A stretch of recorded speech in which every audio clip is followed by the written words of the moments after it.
Hey, if you've ever wondered what the difference is between an anxiety attack and a panic attack, I'm going to tell you today.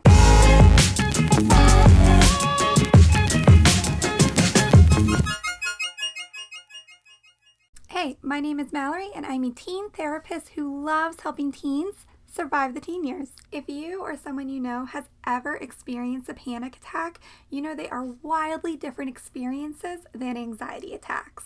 Because there's some similarities between panic attacks and anxiety attacks, people tend to use the terms interchangeably, but that's not really accurate and it can be really misleading.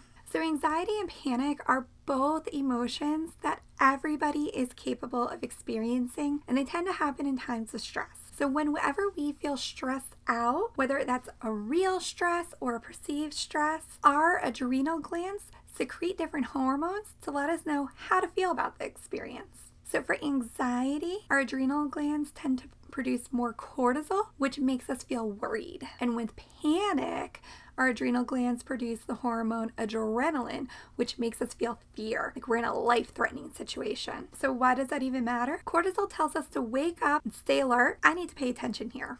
The threat in these situations is usually something in the distant, it's a little abstract, it's something that has the potential to turn into a life-threatening situation, so proceed with caution. So if you're somebody who already cares a lot about getting good grades, when you get an extra boost of cortisol because you have an exam coming up, that can actually help you because cortisol gives you enough energy and focus that you can get things done. When it catches you by surprise or you can't keep your anxiety under control, that's where it can become an issue, and it could potentially lead to a panic attack. Panic is driven by the hormone adrenaline and feelings of fear. Adrenaline tells us we don't have time to think, we just need to take action, we need to take it right now. It's why if somebody's like caught off guard and they're afraid, they tend to like jump. That's their body telling them, get out of the way. And I don't know about you, but I have totally walked into my fair share of doors when I've been in a state of panic. So the threats in these situations tend to be perceived as life-threatening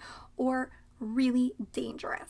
Now, that doesn't always mean that the actual situation is life-threatening. Like, for example, if you don't get a good grade on one exam, they're probably not going to tell you that you can't go to college. But sometimes if we're already feeling really anxious and now we're feeling panicked about it, that's because we've told ourselves that this one exam means everything. And then our mind starts to catastrophize and spiral into how we're never going to get a job, how we're going to be homeless, we're never going to find anybody to be with, or it just gets a little out of control. Oftentimes, in an effort to get us to safety or a feeling of safety, our bodies do some wonky things, like tell us that we're not getting enough air, which can make it feel really difficult to breathe when you're in a panic state. That's why it's pretty common to experience hyperventilation when you're feeling panic, even if you were breathing fine just a moment ago. So even though anxiety attacks and panic attacks are a little bit different, anxiety attacks can lead to panic attacks if we can't get them under control in time,